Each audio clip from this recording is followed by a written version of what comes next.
하나님의 은혜가 우리 동원교회 모든 성도님들 각 가정 위에 또 가족 위에 또 일터 위에 임하기를 간절히 축복합니다.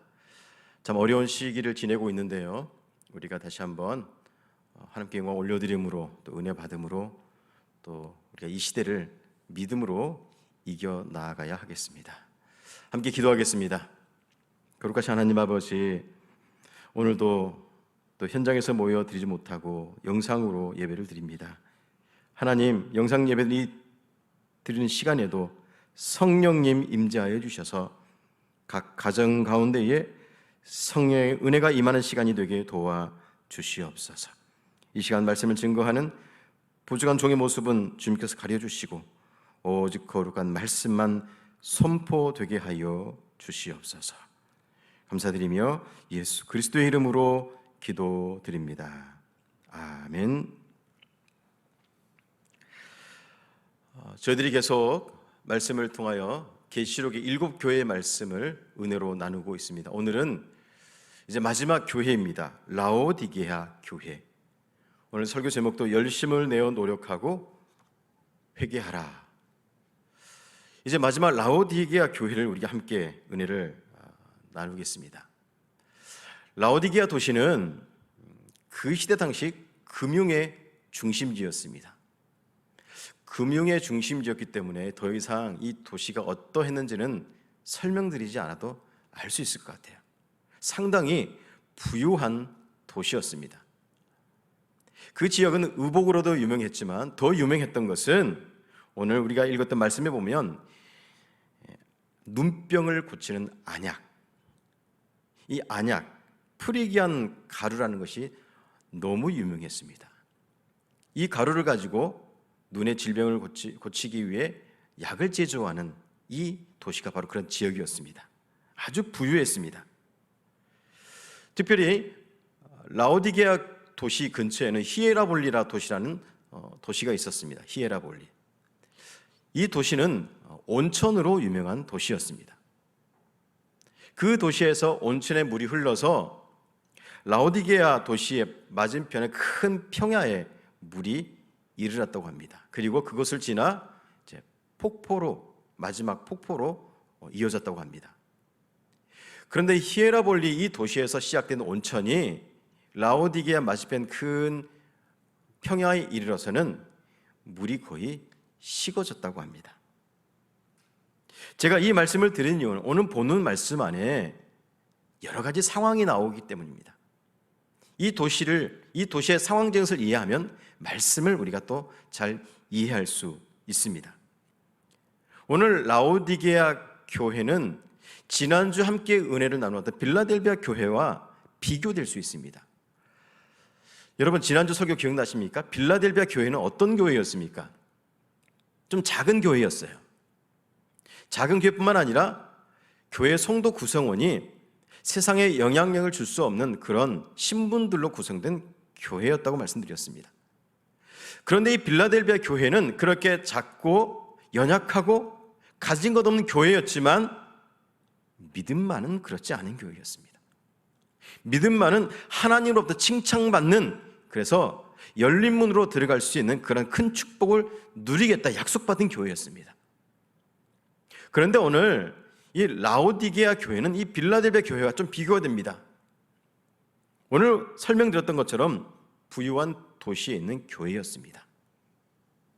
그래서 이제 오늘 말씀에도 보면은 이 교회는 부자였다라고 표현하고 있어요. 부자, 가진 것이 많았습니다. 풍족한 교회였어요. 그런데 한 가지 질문할 수 있습니다. 그러면 이 교회는 어떤 믿음의 길을 걸어가고 있었을까요? 부유한 교회, 풍부한 교회, 부족하지 않은 교회, 그런 교회였는데 이 교회의 성도들은 어떤 신앙의 모습으로 살아가고 있었겠습니까? 오늘 14절 말씀에 오늘 주님은 라오디게아 교회 편지하면서 이렇게 말씀하고 있습니다. 아멘이시요, 충성되고 참된 증인이시요, 하나님의 창조의 근본이신 이가 이르시되 아멘. 주님은 매 교회 편지할 때마다 편지 서두에 자신의 모습을 표현하고 있어요. 오늘도 변함없이 라오디게아 교회를 향해 자신을 표현하고 있어요. 세 가지 모습을 보여주고 있습니다. 첫 번째는 아멘이신 하나님, 예수 그리스도. 아멘은 우리가 기도할 때 제일 마지막에 고백하는 단어입니다. 아멘. 아멘은 기도했던 내용에 대해서 나도 그렇게 믿습니다, 그렇습니다, 진실로 그렇습니다라는 동의를 표현한 단어예요. 근데 성경에 보면 이 아멘이라는 단어가 예수님과 함께 쓰여져 있는 문장이 있습니다. 요한계시록 22장 20절 말씀 보면 아멘, 주 예수여 오시옵소서. 여기서 아멘이라는 것은 바로 재림하실 예수 그리스도의 신적인 권위를 표현하고 있습니다. 신적 권위, 하나님의 권위. 두 번째로 충성되고 참된 증인이라 말씀하고 있죠. 우리 주님은 하나님 앞에 충성되고 참된 증인이었습니다. 그걸 어떻게 할 수 있습니까? 우리 주님이 십자가를 통하여 보여주셨습니다. 십자가를 통하여 고통당하면서도 우리 주님은 충성되고 참된 증인의 삶을 사셨습니다. 그리고 세 번째로 하나님의 창조의 근본이시니 라고 말씀하고 있어요. 근본.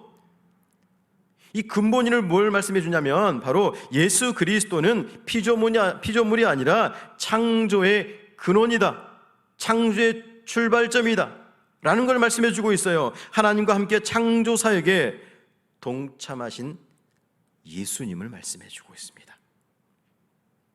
오늘 주님은 아멘이시요 충성되고 참된 증인이시요 하나님의 창조의 근본이신 이가 이르시되, 왜 이렇게 자신을 라오디게아 교회를 향해 자신을 표현하고 있는 것일까요?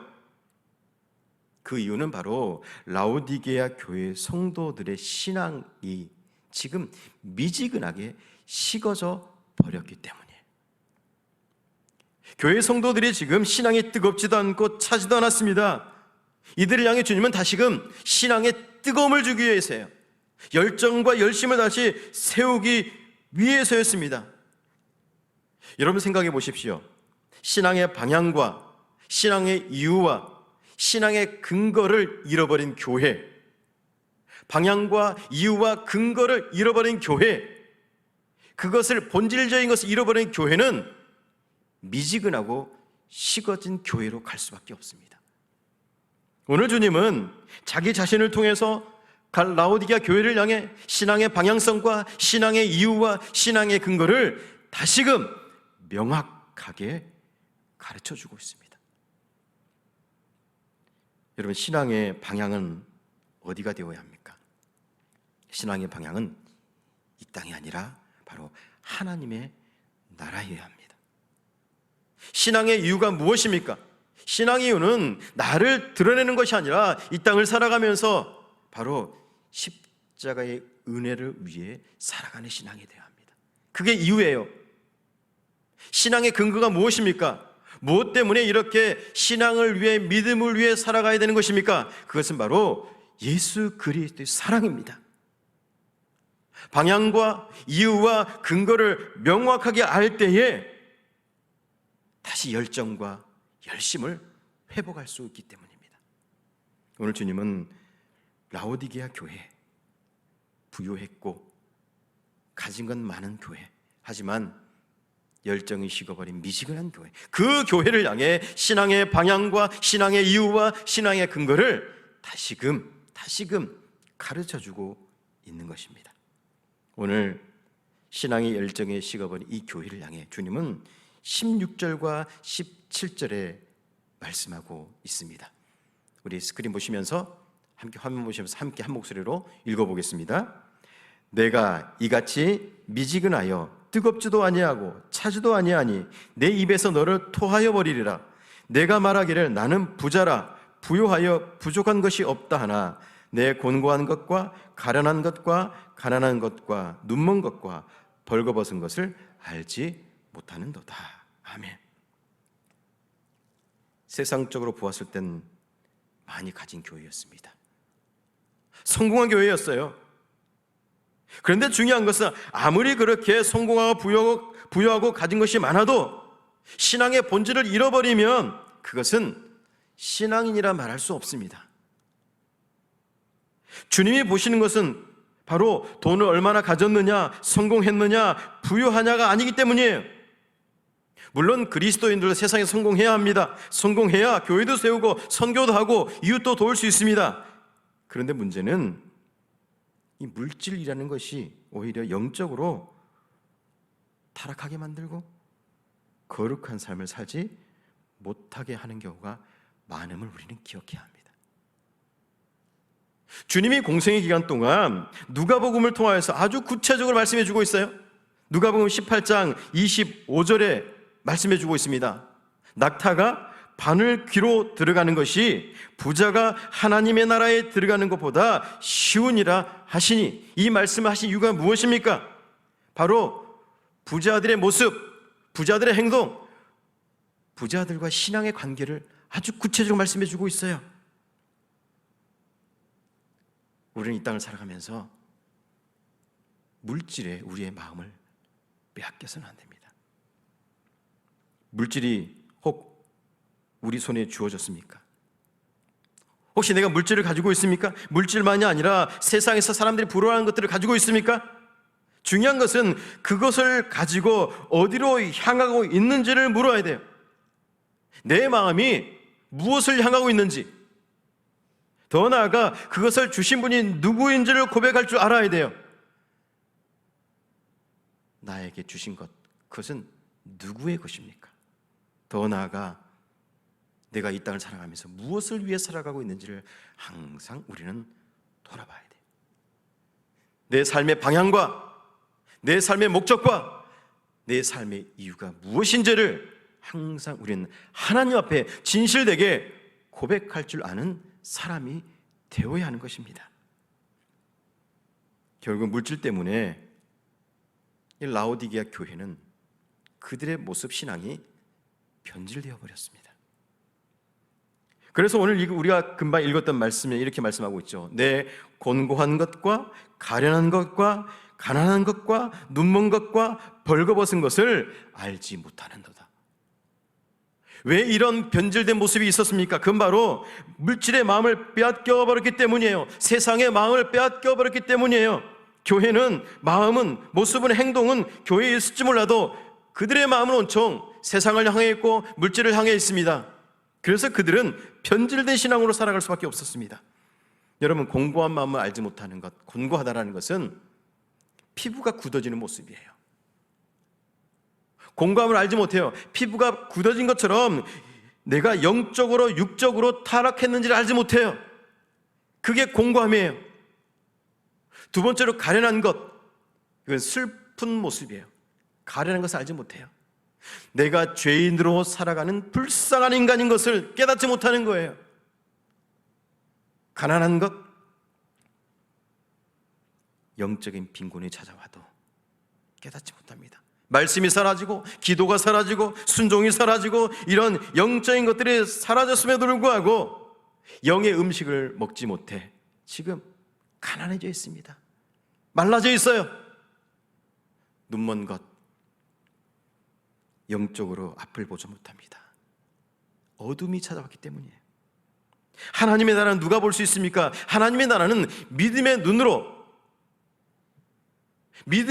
볼 수 있는 것이 하나님의 나라입니다. 하지만 더 이상 하나님의 나라를 볼 수가 없게 되었습니다.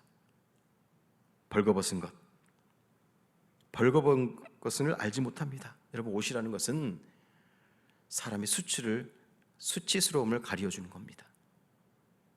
벌거벗은 것을 알지 못해요. 자신이 얼마나 영적으로 수치스럽게 살아가고 있는지를 깨닫지 못해요. 이러한 것들이 무엇으로부터 시작이 되는 겁니까? 바로 세상의 마음을 빼앗겨버리고 물질의 마음을 빼앗겨버리고 물질과 교만함과 거만함의 주인이 되어버리고 하나님보다 그러한 세상적인 것들이 더 우선순위가 되어버린 모습, 물질에 따라 세상에 따라 살아가는 그런 사람들에게 주어지는 변질된 신앙들이에요. 주님은 이런 모습을 얼마나 싫어하시는지 말씀합니다. 내 입에서 너를 토하여 버리리라.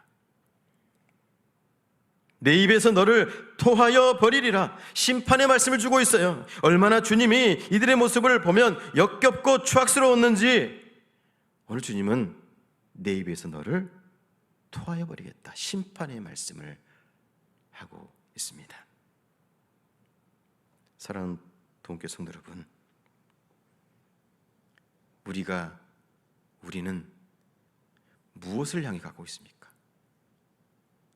우리에게 주어진 것, 우리가 가지고 있는 것, 그 세상의 부요함, 이것의 방향과 이유와 근거가 무엇인지를 우리가 고백하고 있습니까? 하나님은 세상의 부요함을 보는 것이 아니라 바로 하나님의 부요함을 보고 계십니다. 하나님은 세상을 향한 열정이 아니라 하나님에 대한 열정, 영혼 구원과 복음과 선교, 하나님을 얼마나 사랑하는지 그 마음을 주님은 지금 보고 계시는 것입니다.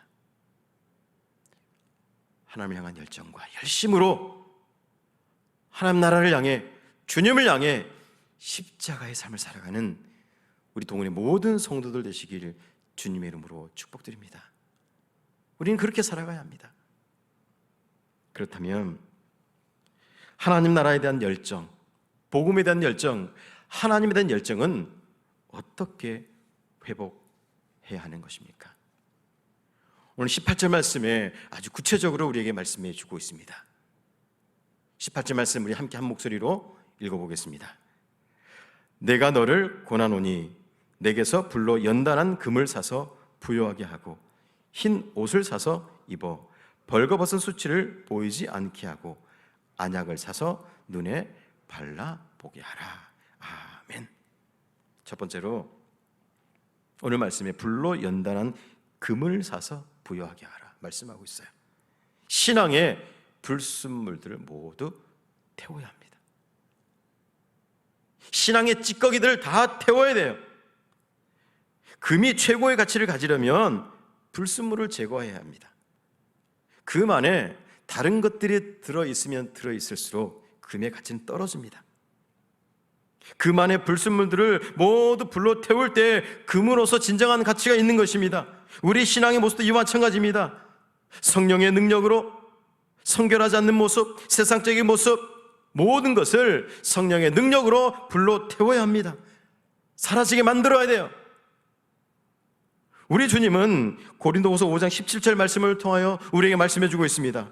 그런즉 누구든지 그리스도 안에 있으면 새로운 피조물이라. 이전 것은 지나갔으니 보라 새 것이 되었도다. 아멘.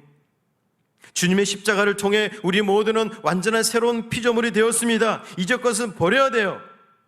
성령의 능력을 덧입어서 옛 모습들, 옛 습관들을 태워버려야 합니다. 세상 습관들을 완전 끊어야 돼요. 하나님의 이름으로 결단하고 단호하게 거절할 줄 알아야 합니다. 세상에 속한 사람인지 성령에 속한 사람인지 애매모호한 삶을 살아서는 안 됩니다. 성령에 속한 사람이면 성령의 모습과 성령의 삶과 성령의 생각으로 살아가야 하는 것입니다. 그것이 진정한 그리스도인입니다. 그것이 진정 성령에 속한 사람입니다. 사도 바울은 로마 교회를 향해 로마서 8장 8절을 말씀하고 있습니다. 육신에 있는 자들은 하나님을 기쁘시게 할 수 없느니라. 어떻게 우리의 열정과 열심을 다시 회복할 수 있습니까? 우리의 육체적인 모든 불순물들을 태워버리고 내 삶이 하나님 앞에 선결함으로 나아갈 때, 그럴 때 우리는 우리의 열정과 열심을 회복할 수 있는 것입니다. 두 번째로 말씀해 주고 있는 것입니다. 오늘 말씀에 안약을 사서 눈에 발라 보게 하라. 서두에 말씀드렸던 것처럼 이 도시, 이 지역에는 눈을 고칠 수 있는 유명한 안약이 있었습니다. 오늘 그 얘기를 하는 거예요. 여기서 뭘 말하는 겁니까? 바로 영적인 눈을 떠야 함을 우리에게 말씀해 주고 있어요. 영적인 눈. 존 스토드 목사님은 이렇게 글을 쓰고 있습니다. 미지근하다는 것은 자신의 진실한 상태, 눈이 멀어 있다는 것을 의미한다. 미지근하다는 것, 바로 신앙의 영적 분별력을 갖지 못하는 거예요.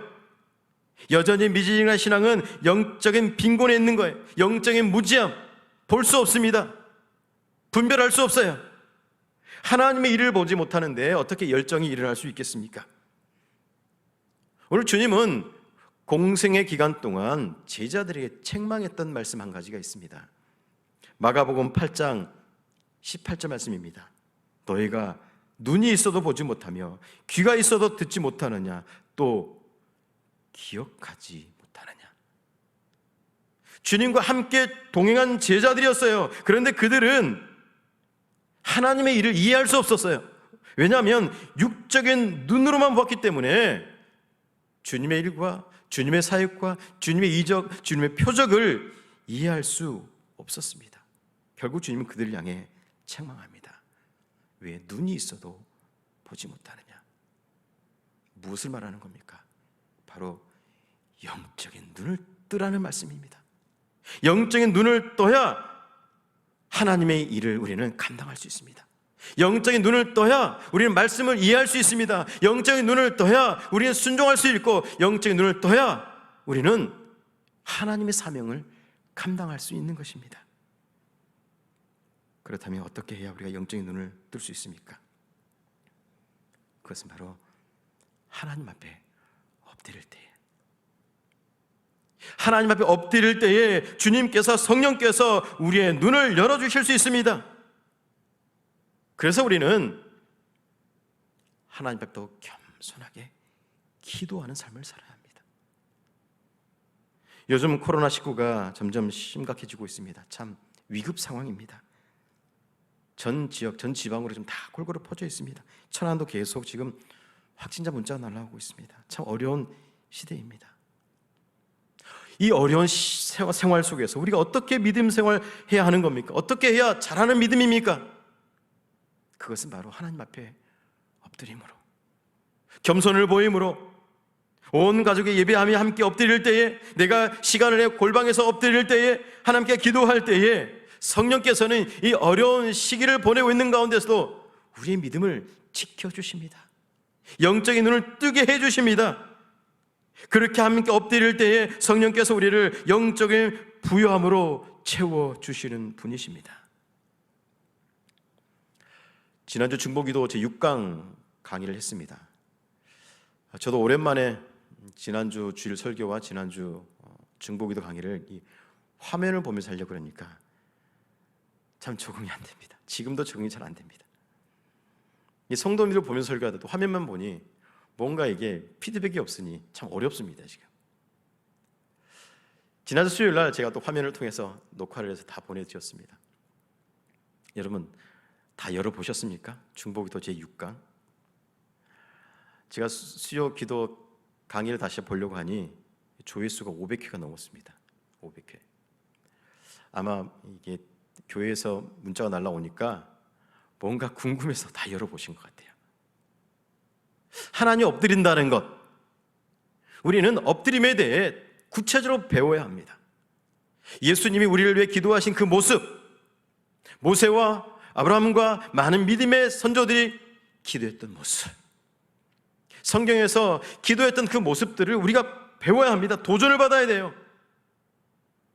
그래야 우리는 예수 그리스도의 기도 모습을 본받아 우리가 이 땅에서 다시 중보 기도자로 살아갈 수 있는 것입니다. 그렇게 기도해 나갈 때에 주님은 우리의 영적인 눈을 뜨게 만들어 주십니다.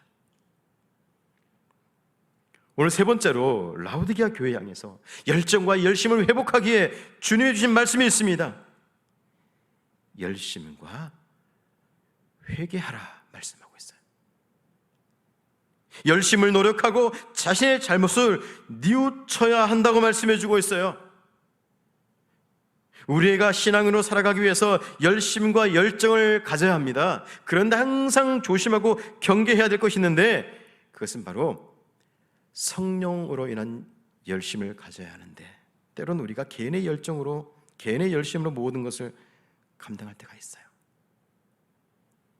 개인의 열심을 내면 언제나 불평과 불명이 나오게 돼 있어요. 그건 개인의 열심이에요.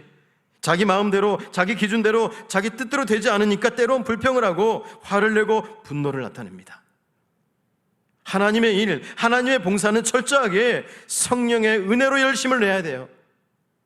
내가 은혜 받은 자이기 때문에, 내가 새 생명 얻은 자이기 때문에 그 은혜를 가지고 주님을 섬겨야 되는 거예요. 나의 의로 결코 감당해서는 안 돼요. 오늘 주님을 라오디게아 교회를 향해 열심을 내어라, 그리고 회개하라 말씀하고 있어요. 열심을 내는 가운데 우리가 항상 기억해야 되는 것은 회개하는 심령이 되어야 합니다. 회개. 세상적인 모습, 육체에 속했던 옛 모습들, 세상을 사랑하고 물질을 주인으로 삼았던 모든 것들을 하나님 앞에 내려놓고 회개해야 합니다. 진정한 회개, 올바른 회개, 이런 회개를 통하여 우리는 거룩한 성도로 살아갈 수 있는 겁니다. 진정한 회개를 할 때에 그것을 죄로 여길 수 있습니다. 진정한 올바른 회개를 통하여서 우리는 정결한 모습으로 하나님을 향해 열정과 열심을 다시 회복할 수 있는 것입니다. 우리가 하나님께 회개할 때에 주님은 어떻게 우리에게 다가오십니까? 오늘 본문 20절 말씀에 우리에게 말씀해 주고 있습니다. 20절 말씀 함께 읽어볼까요? 볼지어다 내가 문 밖에 서서 두드리노니 누구든지 내 음성을 듣고 문을 열면 내가 그에게로 들어가 그와 더불어 먹고 그는 나와 더불어 먹으리라. 아멘. 지난주 우리 중보기도 하면서 연합, 친밀함에 대해서 우리가 말씀을 배웠죠. 하나님과 친밀한 연합을 구체적으로 나타내준 말씀 중에 하나예요. 내 음성을 듣고 문을 열면 내가 그에게로 들어가 그와 더불어 먹고 그는 나와 더불어 먹으리라. 아멘. 열심과 회개할 때 함에 있어서 주님 우리의 몸을 자꾸 두드리세요. 회개할 수 있도록 문을 두드려 주세요. 중요한 것은 주님께서 나의 문을 두드릴 때 우리는 그 문을 활짝 열고 주의 음성을 받아들여야 돼요. 말씀을 받아들여야 돼요. 더 겸손한 마음으로 주님을 받아들여야 돼요. 세상의 소리보다 우리는 성령 하나님의 소리에 더 민감하게 반응해야 합니다.